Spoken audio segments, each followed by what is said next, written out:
بسم الله الرحمن الرحیم. رقیب فاروقی هستم، یکی از ورزشکاران ولایت غور.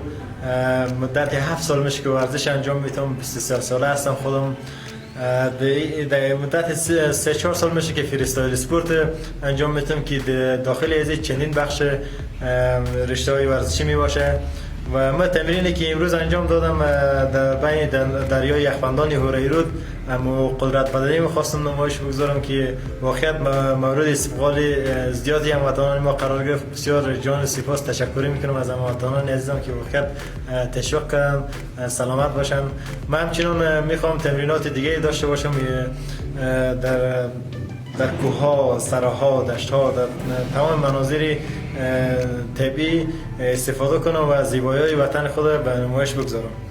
امید است که اگر صلح سرتاسری بیاید در افغانستان یاری از جنگ باشه که ما بتونیم در تمام نقاط کشور زیبایمان دیدن کنیم و تمرینات خوبی داشته باشیم. تشکر از تمام.